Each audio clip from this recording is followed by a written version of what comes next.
بسم الله الرحمن الرحيم، والصلاة والسلام على سيدنا محمد وعلى آله الطيبين الطاهرين.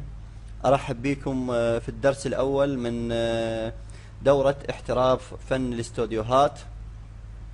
بهذا الدرس إن شاء الله راح نتعرف على كيفية قطع الصورة عن الخلفية. طبعا أكيد أكو ناس تعرف هاي الطريقة وقاص الصور، وأنا شارح هاي الطريقة، لكن اللي أطلبه أنه إعادة العملية، لأن ممكن أنه بحال من الأحوال أنت نسيت فد خطوة معينة، راح تتعرف على أمر معين. أريد حتى المحترفين اللي يحبون يشاركونا ويشرفونا بمشاركتهم أن يبدون معانا من الصفر، على مود يكون هناك تسلسل بالتطبيقات، تسلسل بالأفكار اللي راح نطرحها. لكل مصمم إمكانيته باستخدام الأدوات، إمكانيته بالتعامل مع الصورة. فخلوكم وياي بهاي الدورة نطبق درس بدرس، خطوة بخطوة، حتى نوصل اللي للنتيجة اللي احنا نريد نوصل إلها. طيب، راح احكي للمستوى المبتدئ من الصفر. راح ابدأ من الصفر. اللي اقصد به من الصفر انه راح نبدأ من القطع. اول شيء نسويه اول ما نفتح الصورة على البرنامج، نحرر اللاير من القفل الموجود هنا، اللوك. شلون راح نحرر الصورة؟ ضغطتين، كليك ماوس، دبل كليك ماوس ايسر على الصورة، ثم اوكي، تحرر اللاير من القفل. طيب، راح نستخدم اختصار بالكيبورد لتقريب وتبعيد الصورة، اللي هو زوم ان وزوم اوت. كيف راح نستخدمها من الكيبورد؟ راح نضغط على كنترول ثم سبيس او المسطرة الموجودة بالكيبورد. لاحظوا انه طلعت عندنا اداة الزوم. راح اضغط كليك بالماوس ايسر، كل ضغطة كليك راح يدخل زوم مرة واحدة. واذا احب اطلع من الصورة، من الزوم مع الصورة، الت ثم السبيس او المسطرة، مع كل ضغطة كليك بالماوس ايسر راح يبعد عن الصورة. او مجرد اختصار اداة الزوم، اللي هو حرف زد.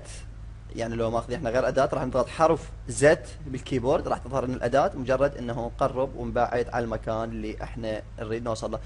واذا حابين انه احنا بهاي المنطقة جاي نشتغل، طبعا ملاحظة، لو حابين ننتقل من مكان الى اخر بالصورة، نضغط على سبيس فقط مع السحب بالماوس بالكليك الايسر بالسحب، نروح للمكان اللي احنا نريد نوصل اليه.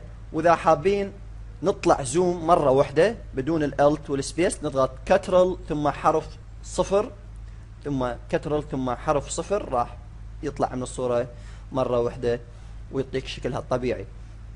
طيب، هل من المعقول انه مباشرة نبلش بقطع الصورة؟ لا، مو مباشرة. اول شيء نحسن انارة الصورة، نعدل الوانها، حتى لربما في صور الزي يكون رمادي او اسود مشابه للباك جراوند، فالمناطق او الحافات تكون غير ظاهرة او مخفية مع الباك جراوند عفوا. فيفيدنا تصحيح الانارة والالوان حتى نكشف المناطق او حافات الصور ونبدي نقطع بالشكل الصحيح. طيب، كيف راح نعدل الانارة؟ اول ما نبدأ بقائمة ايمج اد ادجستمنت، ثم نختار الليفلز. اختصار الليفلز هو كنترول زائد حرف ال، مثل ما تلاحظون قدامكم، كنترول زائد حرف ال. راح نضغط بالكيبورد كنترول زائد حرف ال، ظهر عندنا الليفلز. كيف راح نستخدم الليفلز؟ راح نستخدمه من التشيك الموجود بالوسط، راح نرفع بعض الشيء. طبعا الليفلز بارتفاعه او بهبوطه يعتمد على انارة الصورة الحقيقية. لربما بعض الصور ما تحتاج هالقد ليفلز، لا تحتاج اكثر، او بعض الصور لا تحتاج قليل جدا. هنا راح يشتغل عندك فكرك راح يشتغل هنا. لازم يكون تركيزك عالي مع الصورة، ما تشوه الصورة بالإنارة، ما تنطيها ليفلز عالية، لأن راح يأثر على بعض المناطق الموجودة بالصورة. لربما اكو منطقة بيضاء او منطقة سوداء، لما راح ترفع الليفلز راح يأذي المنطقة البيضاء ويحسن المستوى المنطقة السوداء. اذا احنا ما حصلنا على هيك على فد نتيجة مميزة. طبعا زين، ما الحل؟ شنو الحل اللي راح نسويه على مود نوازي المنطقة السوداء اللي الإنارة مالتها ضعيفة مع المنطقة البيضاء؟ خلينا نستخدم على هاي الصورة طريقة معينة. لو تلاحظون هذا الظل، هو هذا الظل المفروض يبقى موجود، لأن هو من العلامات الواقعية للصورة، ما نقدر نخفيها. لكن خلينا نعتبر هاي المنطقة سوداء. كيف راح اصححها؟ راح اختار أداة القص واجي احدد هاي المنطقة، وحدها واقول له ليفلز، كنترول زائد حرف ال، وعلى الليفلز، واقول له كنترول زائد حرف دي، كنترول زائد حرف دي، اخذ التحديد. اعتقد شوهت الصورة، شيء خطأ مو صحيح. طيب ما الصحيح؟ الصحيح طبعا انا رجعت ضغط كنترول زائد الت زائد حرف زد، رجعت اكثر من خطوة، كنترول زائد حرف زد، ثم كل ضغطة على حرف الزد راح يرجع خطوة مع الاستمرار بالضغط على كنترول زائد الالت. طيب كيف اموت الحافات او انعم الحافات الموجودة اللي ظهرت عندي قبل قليل؟ مجرد انه اضغط كليك ايمن بوسط القطع او باي مكان اخر، اختار الفذر واختار مثلا 40. نشرح شوية على فذر. القيمة اللي راح تنطيها هنا تعتمد على دقة الصورة. شلون؟ كيف تعتمد على دقة الصورة؟ سؤال جواب. الجواب هو القيمة اللي راح نعطيها هنا تعتمد على ريزوليشن الصورة او حجم الصورة. لو كان حجم الصورة 600 في 400 لا نعطيه 20. وراح نلاحظ هذا الشيء. مثلا لو اعطيناه مثلا هنا 250 راح يقبله. ليش قبله؟ ها لاحظتوا؟ ما قبل 250. ليش؟ كمية كبيرة على مكان القطع صغير. فايش راح نقول له؟ نقول له اوكي، نرجع كنترول زد يظهر التحديد، نقول له فذر، نقول له 60، راح يقول لي اوكي قبلته. اوكي قبلته. ليش؟ لان تناسق مع كمية التحديد اللي انا مسويها ومع ريزوليشن الصورة. لو تلاحظون انه حجم الصورة هو 4592 في 3056 بكسل، ما يعادل 162 في 107 سنتيم ريزوليشن 72. لاحظتوا؟ هنا راح اكو صور موجودة هنا 600 500 او 800 900 او 1200 بكسل، فلازم اقلل قيمة الفذر على مود تتناسق معه. فاذا ظهرت عندك العلامة اللي قبل شوية اللي قال بيها انه المساحة اقل من الكمية اللي انت اعطيتها، فتبدأ تقلل الفذر الى ان تحصل على النتيجة اللي نريد نوصل لها. نرجع للدرس. راح نضغط على كنترول زائد حرف ال وراح اعلل المسافة، اعلل الليفلز. لاحظتوا؟ حصلت على البياض بدون الحواف. هو هذا شيء خارج عن درسنا، لكن تفيدك لربما لا يصادفك نصف الوجه او قسم من الذراع او قسم من الرقبة او منطقة معينة من الصورة، ومو شرط على الصورة. استلهامكم خليه يشتغل هنا بكل أداة، بكل فعل، بكل أمر، بكل فلتر، بكل ما موجود داخل الفوتوشوب. ممكن أنا أعمل ظل هنا، أبيض هاي المنطقة وأعوف هاي المنطقة. ممكن أقسم نصف الصورة أسوي نصف ظل، أسود المكان مو أبيضه. فخلي الاستلهام يشتغل، الفكر يشتغل، أدمج بالأدوات بس بتنسيق، بجمالية، تصميم جمال، روعة، تناسق، رونق للعمل أنطي. أسوي تشكيلة أدوات، مزيج أو خليط من الأدوات، أداة القص مع أداة الدمج مع الفلتر الفلاني مع اللون مع لا آخره. فراح تشوف أنه عندك فد نتيجة مبهرة. أنت ما حفظت الخطوات، ما أقول لك راح تحفظها، بس راح فكرك يتوسع للعمل. احنا طلعنا على الموضوع. نرجع لعملنا. لو تذكرون بالمقدمة اللي حكيتها قلت احنا دائما عندنا لونين يطغن على الصورة، يكون هن الأكثر بروز اللي هن الأصفر والأحمر. طيب كيف راح نعالج اللون الأصفر واللون الأحمر؟ أنا أقول لكم نروح على قائمة Image، قائمة Adjustment، ثم نذهب على الكولر بانالز، اختصار كنترول زائد حرف B، كنترول زائد حرف V مثل ما جاي تلاحظونه قدامكم. طيب نرجع ندوس بالكيبورد كنترول زائد حرف B، اليلو والريد. راح نسحب اليلو قليل ونسحب الريد قليل. ايضا يعتمد على الصورة، تصويرها، انارة، مكان، اللون والى اخره. الفكر يشتغل، تعرف تناسق لون الصورة مالتك. طيب راح نبدي نقطع الصورة مثل ما قلت، ندخل زوم كنترول زائد حرف اي، كنترول زائد السبيس، العفو، كنترول زائد السبيس، وندخل زوم على الصورة، نختار الأداة ونتأكد هذا الأمر متفعل. ليش؟ لأن لو قطعنا هنا ورايد أقطع مرة ثانية ما راح يختفي القطع.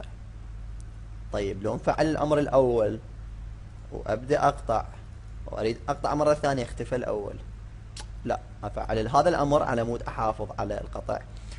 راح أبدي أقطع الصورة مثل ما جاي تلاحظون، أضغط على سبيس وأنتقل من مكان إلى آخر. لو حدث خطأ مثلا دخلت، مجرد بالديليت ديليت ديليت ترجع للمكان اللي أنت تحب ترجع إليه.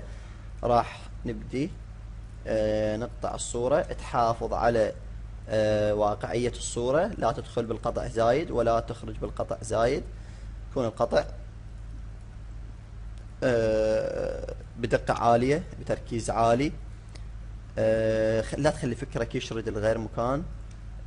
انت الآن جاي تصمم، والتصميم انت راح تكون مخرج العمل. مثل ما نلاحظ بالافلام والمسلسلات، هنالك مخرج، هناك مصور، هناك الى اخره، لكن في التصميم انت الكل بالكل. انت المعد، وانت المخرج، وانت المصور، وانت ابو الاكسسوارات، وانت الى اخره. فلازم شلون تخلي عملك يظهر بالصورة الصحيحة، لان انت ما راح تقدر تحط الخطأ بشخص ثاني، تقول لا فلان مثل الاعمال اللي نشوفها فلان قال سوي هيك وفلان قال سوي هيك. لا، التصميم انت مسؤول عن كل صغيرة وكبيرة بعملك. انت مسؤول على القص، انت مسؤول على الالوان، انت مسؤول على الدمج، انت مسؤول عن الظل، انت مسؤول على التكست، انت مسؤول على تنسيق اللون، انت مسؤول على الصغيرة والكبيرة بالعمل مالتك. خلونا نكمل قطع الصورة. طبعا انا جاي اقص بسرعة لان حسيت انه وقت الدرس صار طويل، فجاي اقطع الصورة ليس بالتركيز العالي. لكن مو تقولون انه محمد عبد الستار يقص سريع انا اقص سريع، لا، انا لان انا عندي مبرر انه وقت الدرس راح يكون طويل وراح يكون صعب على بعض الناس وما راح يقدرون يحملونه لان الحجم راح يكون كبير. شفتوا لما صار عندي خطأ ارجع بالديليت، نوصل لمنطقة الرقبة، خطأ هذا الشيء، نرجع ديليت، نقطعه بهذا الشكل، هذا الشكل. شفتوا صار عندي خطأ آخر، أضغط ديليت ثم أبدأ بالدرس بالقص عفوا. إن شاء الله خلال هذه الدورة أريد تفكرون بأمر واحد، وهو ليس تطبيق الدرس حرفيا مثل ما موجود. بعض الناس يقول انا اخاف من اطبق درس، اخاف يصير عنده خطأ. خلي يصير عنده خطأ يا حبيبي، مو مشكلة اذا صار عندك خطأ، مو مشكلة. تلاحظون الشعر، عفوا الشعر، مو الشعراية تلحقها وين ما هي موجودة وراح بالاخير يتشوه العمل. لا، خلي تنسيق العمل بالاول، وليس تقول هاي الشعرة لازم انا اقطعها وهاي لا. ممكن انه نحذف بعض الامور من الصور. ليش؟ حتى نعطي جمالية للصورة، لان قبل شوي قلت لكم التصميم جمال، رونق للتصميم انطي، ما عفت امور زائدة طالعة. صحيح بعض الامور تستوجب، لكن بعض الامور ما تستوجب. يعني مثلا هذا الشعر الخفيف اللي طالع يمين ويسار مو ممكن انه هذا انا اركز عليه، لا ممكن اعوفه، المهم انا يطلع عندي صورة جميلة. نرجع لموضوعنا تطبيق الدروس. قلت لكم بعض الاشخاص يقولون لي انا اخاف اطبق الدرس، اخاف يصير عنده خطأ. يا اخي خلي يصير عندك خطأ، خطأ تتعلم من عنده، مو تخاف من عنده. انت الدرس شفته، لربما مجرد تطلع عليه وتقعد تستلهم فكرة من مو من الدرس كله، لا، من قسم من الدرس، او في ببالك انت فكرة، وتعرفت على أداة انت كنت ما تعرف شنو استعمالها، وجيت كملت فكرتك. انا اكيف، راح افرح اشوف عمل جميل ببعض الامور من الدرس. واللي يحب يطبق الدرس حرفيا ماكو اشكال، لكن لا تخلي دماغك ياخذ طابع معين وهو تطبيق الدروس والافكار. بعض المصممين يكتبون مواضيع انا اعاني من تحجر الافكار.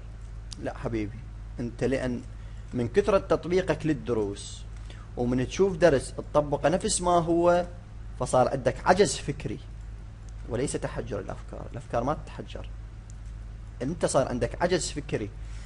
كيف اعالج هذا العجز الفكري؟ اعالجه بالاعمال، اعالجه بالافكار اللي اشوفها اثناء النوم، اثناء المشي، اثناء الدوام. اي فكرة تجي ببالي اقعد انفذها، ومو مشكلة اسأل كيف اطبق هذه الفكرة، كيف اطبق هذه الخطوة في هذه الفكرة، وراح توصل على عمل. هذا العمل راح يفتح عليك آفاق جديدة، راح يفتح عليك أبواب جديدة ممكن أنه تستفاد من عندها بالأعمال. كملنا قص الصورة، راح نجي لهنا ونضغط ضغطتين بالماوس، انقطعت الصورة. طيب أضغط ديليت قبل؟ لا، شنو؟ فذر، نرجع لها. 1 هنا، رقم 1 في الصور عالية الدقة اختار 1 أو 1.5، 1.5. بالصور اللي دقتها رديئة اختار 0.5، نصف الواحد. فاحنا راح نختار هنا 1.5 واقول له ديليت. قطعة الصورة وليس الباك جراوند. خطأ، كنترول زائد حرف زد ارجع. راح اسوي سيلكت انفيرس، اقلب التحديد، اسوي تحديد العكس، ثم الفذر انا قبل شوي طيته، ثم اضغط ديليت. كنترول زائد حرف دي راح اخفي التحديد. الاحظ القص، طبعا عندي بعض الاخطاء لو تلاحظوها، عندي بعض المثلثات، لان اني ما قلت لكم قصيت الصورة بسرعة عالية حتى اوصل لنتيجة، لان مدة الدرس صارت طويلة. ان شاء الله نلتقي بالدرس القادم لشرح ما تبقى من هذه العملية. كان معاكم اخوكم المصمم محمد عبد الستار.